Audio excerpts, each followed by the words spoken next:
শোনো, তোমাকে একটা কথা বলছি। আমার মেয়ের খুব শীঘ্রই বিয়েটা ঠিক করে ফেলো। আর যেমন তেমন বাড়িতে আমার মেয়েকে কিন্তু বিয়ে দেব না। হ্যাঁ গো, তোমার মেয়েকে আমি যেমন তেমন বাড়িতে বিয়ে দেব না ঠিক আছে, তবে তোমার মেয়ের দেখাশোনা আগে আসতে দাও। তারা তাকে পছন্দ করুক, তারপরে তো মেয়ের কথাবার্তা এগোবো। আরে, কি বলছো? আমার মেয়েকে দেখতে আসবে, পছন্দ করবে না, এমন কোনো বাড়ি আছে নাকি? তোমার মেয়েকে কেমন করে তারা পছন্দ করবে বলো তো? তোমার মেয়ের না আছে রূপ আর না আছে গুণ, কোনো কিছুই তোমার মেয়ের নেই। তাহলে যে কোনো ভালো বাড়ি থেকে তোমার মেয়েকে তো আর এমনি এমনি নিয়ে যাবে না, কিছু তো একটা গুণ থাকা দরকার। দেখো, তুমি আমার মেয়েকে কিন্তু অপমান করছো। এমন অপমান কিন্তু আমি সহ্য করব না, বলে দিলাম। দেখো, এখানে তো অপমান করার কিছু নেই। যদি ছোট থেকে একটু মেয়েটাকে ভালো শিক্ষা দিতে, তাহলে নিশ্চয়ই মেয়েটা একটু ভালো শিক্ষা পেত। মেয়েকে তো ছোট থেকে এমন ভাবে শিক্ষা দিয়েছো যে মেয়েটা মানুষকে মানুষ মনে করতে ভুলে গেছে। দেখো, তুমি চুপ করো। তুমি যত ধনী ব্যবসায়ী মানুষ আছে সবার বাড়িতে খোঁজ লাগাও। আমার মেয়েকে একটা ধনী ব্যবসায়ী বাড়িতেই বিয়ে দেব। আর পছন্দ করার কথা বলছো? পছন্দ পছন্দ এমনিতেই করবে। আমার মেয়েকে দেখে না করলেও তোমার টাকা পয়সা দেখে নিশ্চয়ই পছন্দ করবে। মা, সব সময় বাবা আমাকে নিয়ে এত খারাপ কথা কেন বলে বলো তো? আরে, তুই জানিস না, তোর বাবা তোকে সহ্য করতে পারে না, সেই জন্য এমন কথা বলে। আসলে তোর বাবা যদি তোকে সহ্য করতে পারতো, তাহলে তোকে আদর দিয়ে মাথায় তুলে রাখতো। আসলে তোকে তো একদম দেখতে পারে না। কি বলছো মা? বাবা আমাকে দেখতে পারে না মানে? আমাকে কেন দেখতে পারবে না? আমি কি তোমাদের সন্তান নয়? আমি তো তোমাদেরই সন্তান মা। তাহলে তাহলে বাবা এমন কেন করে? তুই চুপ কর তো, তোর বাবার কথা বাদ দে। আসলে তোর বাবার রাগ কোথায় জানিস?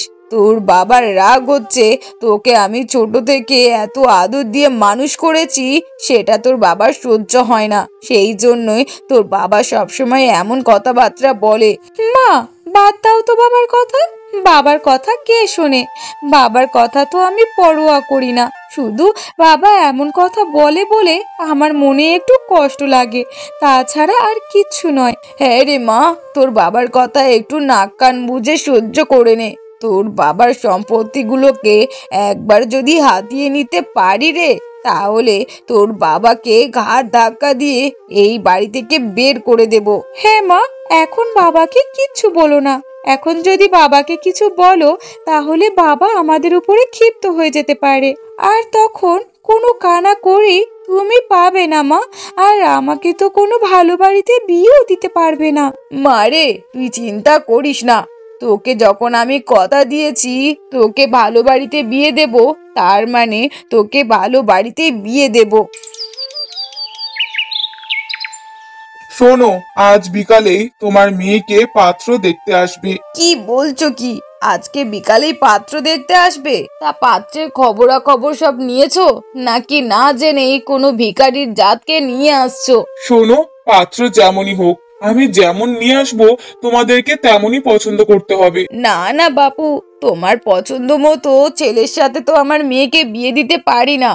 আমি যখন বলেছি কোনো ধনী ব্যবসায়ী বাড়ির ছেলের সাথে আমার মেয়ের বিয়ে দেব, সেহেতু তোমাকে ধনী ব্যবসায়ী বাড়ির ছেলেকেই আমার মেয়ের জন্য দেখাশোনাতে আনতে হবে, না হলে আমার মেয়েকে দেখাশোনায় বসতে দেব না। শোনো, তোমাকে আর এসব নিয়ে চিন্তা করতে হবে না। তুমি যেহেতু বলেছো ধনী ব্যবসায়ী বাড়ির ছেলের সাথে মেয়েকে বিয়ে দেবে, সেহেতু ধনী ব্যবসায়ী বাড়ির ছেলেই আসছে। তোমার মেয়েকে দয়া করে একটু নম্রভদ্রভাবে কথা বলতে বলো। যেমন তার কথাবার্তা, সেই কথাবার্তা শুনলে কিন্তু এইবারে যদি ছেলে পছন্দ না করে, তাহলে কিন্তু তোমার মেয়েকে কোথায় বিয়ে দেবে আর কোথায় দেখাশোনা করাবে, সেগুলোর দায়িত্ব সম্পূর্ণ তুমি নেবে, আমি নিতে পারবো না। হ্যাঁ জানি তো, তোমার এই রকম কথা ছাড়া আর কোনো রকম কথা তো মুখেই আসে না। আমার মেয়েকে বড় বাড়িতে বিয়ে দিতে চাইলে তুমি সহ্য করতে পারো না কেন বাপু? ওটা তো তোমারই সন্তান, তাহলে তুমি ওকে এমন ভাবে কেন বিবেচনা করো বলো তো? দেখো, ও আমার সন্তান, আমি জানি। কিন্তু ও যদি আমার আদব কায়দায় মানুষ হতো, আমার আদর্শ গ্রহণ করত, তাহলে আমি ওকে অনেক ভালোবাসতাম। কিন্তু মেয়ে তো তোমার আদর্শে মানুষ হয়েছে, আর তোমার আদর্শ কেমন তা তো সবাই জানে। আর নতুন করে বলার কোনো প্রশ্নই আসে না। মেয়েকে যেমন শিক্ষা দিয়েছো, মেয়ে তো ঠিক তেমনই শিক্ষা পেয়েছে। শোনো, আমার মেয়েকে নিয়ে তুমি আর একটা কথাও বলবে না। আমার মেয়েকে আমি আমার মতন তৈরি করেছি, আর ওকে আমার মতনই থাকতে শেখাবো। স্বামীর সংসারে গিয়ে কেমন ভাবে স্বামীকে হাতে রাখতে হয় তেমনটাই শিখিয়ে পড়িয়ে দেব, বুঝেছো? হ্যাঁ, তুমি তো ওটা ছাড়া আর কিছুই পারবে না। তা যাই হোক, এত কথা বাড়াতে চাই না। তোমার মেয়েকে বিকালে পাত্র দেখতে আসবে, মেয়েকে ভালো করে গুছিয়ে বসিয়ে দিও পাত্রের সামনে। আন্টি, আপনাকে একটা কথা বলার ছিল। আসলে আমি সোজা সরল মনের মানুষ, তাই আপনাদেরকে এই কথাটা বলতে বাধ্য হচ্ছি। আপনাদের মেয়েকে আমার তেমন একটা পছন্দ হয়নি। কি বলছো কি বাবা? আমার মেয়ে খারাপ কিসের বলো তো? আমার মেয়েকে তোমার পছন্দ হয়নি মানে? আসলে আন্টি, আপনার মেয়েকে তো বিয়ে করা যেতেই পারে, তবে তো একটা শর্ত আছে। শর্ত? কি শর্ত বাবা? বলো। তোমার সমস্ত শর্তে আমি রাজি আছি, তুমি শুধু বলে ফেলো। আসলে আন্টি, আপনার মেয়েকে দেখে তো যে কোনো সুদর্শন পুরুষ রাজি হবে না বিয়ে করার জন্য। আর আমাদের পারিবারিক অবস্থাও খারাপ কিছু নয়। আসলে আপনাদের মেয়েকে আমি বিয়ে করতে রাজি আছি, যদি আপনারা আমার একটা শর্ত বা দাবি মেনে নিতে পারেন। হ্যাঁ বলো বাবা, তোমার কি দাবি আছে? তোমার সব দাবি আমি মেনে নিতে রাজি আছি। আসলে আন্টি, আপনার মেয়েকে বিয়ে করতে পারি যদি আপনি আমাকে 50 লক্ষ টাকা দিয়ে আমার ব্যবসায় সাহায্য করতে পারেন। আসলে ব্যবসা আমার ভালোই চলে, কিন্তু এবারে একটু অসুবিধার মধ্যে পড়ে গিয়েছি, যার জন্য আমি একেবারে দিশেহারা। তাই আপনি যদি 50 লক্ষ টাকা দিয়ে আমাকে সাহায্য করতে পারেন, তাহলে আপনার মেয়েকে আমি বিয়ে করব। কি বলছো বাবা? 50 লক্ষ টাকা? ঠিক আছে, তোমাকে চিন্তা করতে হবে না। আমাদের কি কম আছে নাকি? আমরা নিশ্চয়ই তোমাকে 50 লক্ষ টাকা দিয়ে সাহায্য করব। তুমি তাহলে বিয়েতে রাজি তো বাবা? হ্যাঁ আন্টি, আমি বিয়েতে রাজি আছি। আমি তাহলে আমার বাবা মাকে জানিয়ে দিচ্ছি আমার পছন্দের কথা। আপনি কিন্তু 50 লক্ষ টাকা দেওয়ার জন্য প্রস্তুত থাকবেন। কি? 50 লক্ষ টাকা? তুমি কিভাবে রাজি হয়ে গেলে? এই 50 লক্ষ টাকার বিনিময়ে মেয়েকে বিয়ে দেবে? হ্যাঁ, মেয়েকে 50 লক্ষ টাকার বিনিময়ে বিয়ে দেব না তো কি করব? মেয়েকে তো বিয়ে দিতেই হবে। তা ঠিক আছে, তাই বলে ছেলের হাতে মেয়েকে তুলে দেওয়ার জন্য 50 লক্ষ টাকা? কোথায় পাবে এতগুলো টাকা? কোথায় পাবো মানে? তোমার কি কম আছে নাকি? তোমার কিছু জায়গা জমি বিক্রি করে দিলেই তো টাকাটা উঠে যাবে। আর মেয়ের জন্য এইটুকু তো করা যেতেই পারে। কি বলছো? মেয়ের জন্য আমি আমার জায়গা জমি বিক্রি করে 50 লক্ষ টাকা দেব? না না না, এটা আমি করতে পারি না। আমার এত সম্পত্তি, এগুলো আমার বাপ ঠাকুরদা আমার জন্য রেখে গেছে, আর আমাকে তো পরবর্তী প্রজন্মের জন্য রেখে যেতে হবে। আমি তো এইভাবে সব শেষ করতে পারি না। দেখো, তোমার এত কথা আমি শুনতে চাই না। আমি যেহেতু বলেছি আমার মেয়েকে 50 লক্ষ টাকার বিনিময়ে বিয়ে দেব, সেহেতু 50 লক্ষ টাকা তোমাকে জোগাড় করে দিতেই হবে। না হলে আমি তোমাকে ছাড়ছি না। আমার মেয়েকে ধনী বাড়িতে বিয়ে দেব, আর আমার মেয়েকে যদি ধনী বাড়িতে বিয়ে দিতে না পারি, তাহলে কিন্তু তোমাকে আমি ছেড়ে কথা বলবো না। সে তোমার যা ইচ্ছা তুমি তাই করে নিও, তাই বলে 50 লক্ষ টাকা আমি দিতে পারবো না। দেখো, জায়গা জমি বিক্রি করে না দিলেও চলবে। তোমার তো ব্যবসা বাণিজ্য ভালোই চলে, সেখান থেকে না হয় কিছু টাকা দাও, মেয়েটাকে বিয়ে দেব। না না, আমি আমার ব্যবসা বাণিজ্য থেকে কিছু টাকা দেব না, আমার জমি জমা বিক্রি করব। তুমি সিদ্ধান্ত নিয়েছো যখন, তুমি তোমার বাবার বাড়ি থেকে তোমার মেয়েকে বিয়ে দেওয়ার জন্য টাকা নিয়ে আসো। তোমার মেয়েকে সেইখানে বিয়ে দাও। কেন বাবু, মেয়েটাকে একটা ভালো বাড়িতে বিয়ে দেব, সেটা কি তোমার সহ্য হচ্ছে না? ঠিক আছে, আমার মেয়েকে কোথায় বিয়ে দেব আর কেমন ভাবে বিয়ে দেব তা সম্পূর্ণ আমি দেখে নেব। আর কিভাবে টাকাগুলোকে হাসিল করতে হয় তাও আমি বুঝে নেব। বাড়িতে কেউ আছেন? বাড়িতে যদি কেউ থাকেন, একটু বেরিয়ে আসবেন। হ্যাঁ, বাড়িতে তো মানুষ আমরা আছি, বুঝতেই তো পারছো। কি বলবে বাপু, ভিক্ষা টিকা নিতে এসেছো নাকি? না না, আমরা ভিক্ষা নিতে আসিনি। আচ্ছা, এটা কি নিলয় চৌধুরীর বাড়ি? হ্যাঁ, এটা নিলয় চৌধুরীর বাড়ি। তা কি হয়েছে, আপনারা তার কাছে কি দরকারে এসেছেন? শোনো বাপু, কোনো সাহায্য টাহায্য হবে না। ভিক্ষে টিকে নিতে পারলে 2-10 টাকা নিয়ে চলে যাও, বেশি দাবি দাবা করবে না কিন্তু। না না, আমরা ভিক্ষা নিতে আসিনি। আসলে আমাদের নিলয় চৌধুরীর সাথে একটু দরকার ছিল। আপনি যদি ওনাকে ডাকতেন তাহলে অনেক উপকার হতো। দেখো বাপু, আমি ডাকতে পারবো না। তোমাদের মতো ভিখারিদের মতলব কি আমরা বুঝি না? আমার স্বামীকে তোমরা এইভাবে ডাকবে আর আমার স্বামীর কাছে এই অসহায় ওই অসহায়ের গল্প শুনিয়ে আমার স্বামীর থেকে মোটা টাকা ঝেড়ে নেবে। না না না, এটা তো হতে দেব না। তোমরা যাও বাপু, যাও, তোমাদেরকে সাহায্য দেওয়া হবে না। আমাদেরকে ভুল বুঝবেন না, আমরা একটা দরকারে নীলা চৌধুরীর সাথে দেখা করতে এসেছি। যদি একটু ডাকতেন, বিশ্বাস করুন আমরা কোনো সাহায্য চাইবো না, কোনো টাকা পয়সাও চাইবো না, শুধু একটু কথা বলবো। আচ্ছা ঠিক আছে, তোমরা দাঁড়াও, আমি এক্ষুনি ডেকে আনছি। কি হয়েছে বলো তো? আমাকে এত করে খোঁজ করছো, কোনো কি দরকার আছে? বাবা, আপনি আপনি ভালো আছেন বাবা? বাবা, তুমি কাকে বাবা বলছো? বাবা, আমি কুমার, আমি তোমার ছেলে কুমার বাবা। কি? আমার ছেলে কুমার মানে? কি বলছো জাতা? আমার ছেলে কুমার? কোথা থেকে এসেছো তুমি? আসলে বাবা, আমি তোমার সন্তান কুমার। মানে কুমার? তুমি কুমার? হ্যাঁ বাবা, আমি কুমার, তোমার সেই ছোট্ট ছেলে কুমার বাবা। এটা কি বলছো তুমি? ছোট্ট ছেলে কুমার মানে? এই এই ছেলে কি বলছে? এ কি তোমার সন্তান? না না, মানে? কি মানে করছো? তাড়াতাড়ি বলো দেখি, এটা কি তোমার সন্তান? হ্যাঁ, আমি ওনার সন্তান। আমার নাম কুমার, আমার বাবা উনি। আসলে আমি যখন 5 বছর, তখন উনি আমার মাকে এক প্রত্যন্ত গ্রামে ভালোবাসার স্বপ্ন দেখিয়ে তাকে বিয়ে করেছে, আর সেখানেই আমার জন্ম। এরপরে বাবা আমাকে 5 বছর বয়সে আমাদেরকে রেখে দূর দেশে পাড়ি দিয়েছেন। তারপর থেকে আমরা আমার বাবাকে অনেক খুঁজেছি, কোথাও পাইনি বাবাকে। শেষ পর্যন্ত অনেক খোঁজাখুঁজির পরে বাবার ঠিকানা পেয়েছি। কি বলছোটা কি? তুমি তোমার বাবার দাবি নিয়ে এসেছো? না না না, এই এখান থেকে মানে কেটে বড় দেখি। যেই শুনেছো নিলয় চৌধুরীর অনেক সম্পত্তি, বড় ব্যবসা, জমি জায়গা আছে, তখনই তুমি তোমার বাবার পরিচয় কাটাতে এসেছো? না না না, এখানে কোনো তোমার বাবা নেই। তোমার ভুল হচ্ছে, তুমি চলে যাও। না, আমার কোনো ভুল হচ্ছে না, ইনি আমার বাবা। আমার বাবাকে আমি খুব ভালো করে চিনি।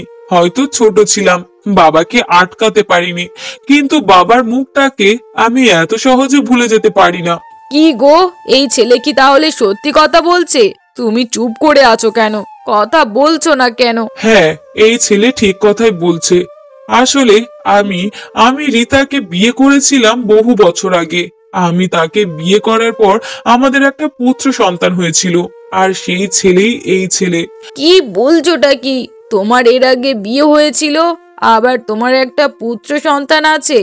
ওই জন্যই বলি, আমার মেয়েটার উপরে কেন তোমার এত রাগ? আমার মেয়েটাকে তুমি কেন সহ্য করতে পারো না? আসলে আসলে তোমার তো একটা নাগর ছিল, সেই নাগরের ঘরে পুত্র আছে, সেই জন্যই তুমি আমার মেয়েকে সহ্য করতে পারো না। দেখো, ফালতু কথা বলো না।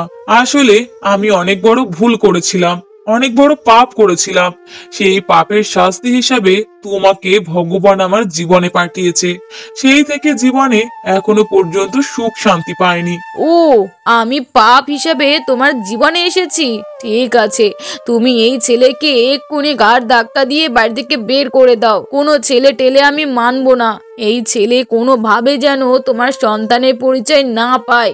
তোমার যা সম্পত্তি, ব্যবসা বাণিজ্য, সব কিছু আমার মেয়ের অধিকার, আমার মেয়ে পাবে। আমার মেয়েকে ছেড়ে যদি তুমি কাউকে ভাগিদার রাখো, আমি কিন্তু তোমাকে ছেড়ে কথা বলবো না। আর এই যে ছোট লোকের বাচ্চা, যাও দেখি, আর এই ফকিন্নি মেয়েটা কে বলো তো? না না, আপনি ভুল বলছেন।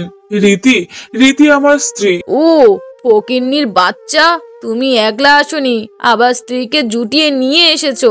তার মানে সব সম্পত্তি হাতানোর জন্য এখানে এসেছো, তাই তো? বাবা, তুমি কিছু বলছো না কেন?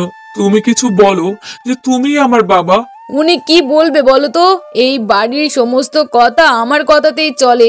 আমি যেহেতু তোমাদেরকে এখান থেকে বেরিয়ে যেতে বলছি, সেহেতু তোমরা এখান থেকে বেরিয়ে যাবে। কোনো কথা আমরা শুনবো না। হায় হায় গিন্নি, আমার তো সর্বনাশ হয়ে গেল। আমি এখন কি করব? কি নিয়ে বাঁচবো আমি? কি হয়েছে কি? খোলাখুলি বলো তো দেখি, কি এমন সর্বনাশটা ঘটলো তোমার কপালে? আসলে আমাদের কোম্পানিতে আগুন লেগে গিয়েছে। আমাদের সবকিছু পুড়ে ছাই হয়ে গিয়েছে। কি বলছো? আমাদের কোম্পানিতে আগুন লেগে গিয়েছে মানে? কেমন করে হলো? আর কিভাবেই বা এমন ঘটনা ঘটলো? সবাই ওখানে ছিল, কিন্তু কি থেকে কি হয়ে গেল কিছুই তো বুঝতে পারলাম না। এক্ষুনি আমাকে কোম্পানি থেকে ফোন করে জানানো হলো যে সবকিছু আগুনে পুড়ে ছাই হয়ে গেছে। এখন কি হবে আমি তো কিছুই বুঝতে পারছি না। দেখো, এমন ঘটনা কেমন করে ঘটলো, পুলিশকে খবর দিয়ে সব ঘটনার আসল কারণটা জেনে বের করো। সেসব পরে দেখা যাবে, কিন্তু আমি যে বিপদে পড়ে গেলাম সেই বিপদ থেকে উদ্ধার হব কেমন করে? কোন বিপদের কথা বলছো বলো তো? কি এমন বিপদে পড়েছো তুমি? আসলে আমাদের কোম্পানির কাজের জন্য আমি 3 কোটি টাকা লোন নিয়েছিলাম। সেই টাকা কারখানা থেকে একটু একটু করে শোধ হচ্ছিল, কিন্তু এখন তো অনেক টাকার পরিমাণ লোন পড়ে আছে। এই টাকাগুলো আমরা কেমন করে শোধ করব? কি বলছো? 3 কোটি টাকা তুমি লোন নিয়েছিলে? কই, এ কথা তো তুমি আগে আমাদেরকে বলনি। দেখো, ব্যবসার কাজে অনেক টাকা পয়সার প্রয়োজন হয়। কোথা থেকে কেমন ভাবে আমি কাজে লাগাচ্ছি সব তো আর তোমাদেরকে বলার দরকার হয় না। কিন্তু এখন আমি এই বিপদ থেকে কেমন করে উদ্ধার হব সেটাই তো বুঝতে পারছি না। দেখো, টাকা পয়সা কোথা থেকে কিভাবে শোধ করবে তোমার ব্যাপার। যেহেতু তুমি নিয়েছো, আমাদেরকে জানাওনি, সেহেতু কি করে কি করবে তুমি বুঝে নাও। শোনো না, আমার তো অবশিষ্ট জমিগুলোই পড়ে আছে। আমি যদি জমিগুলো বিক্রি করে টাকাগুলো পরিশোধ করি তাহলে কেমন হবে? তুমি জমি জমা বিক্রি করে তোমার লোন পরিশোধ করবে?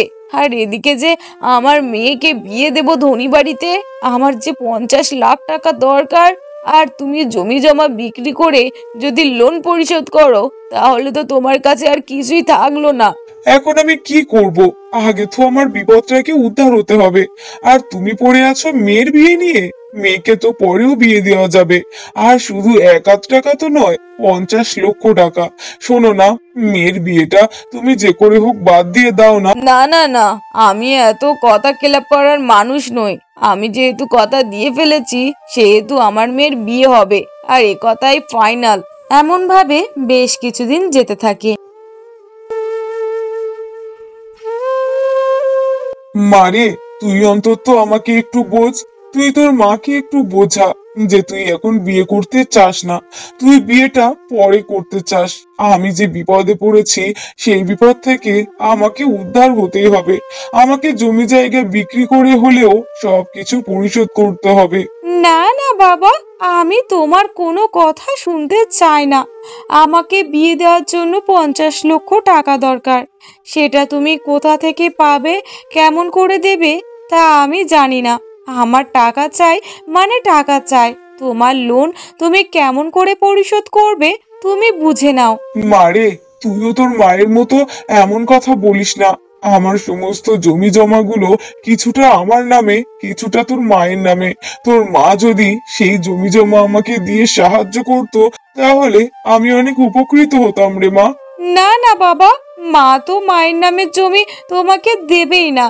বরং তোমাকে আরো 50 লক্ষ টাকা আমার বিয়ের জন্য দিতে হবে। কোথা থেকে পাবে তুমি দেখে নাও।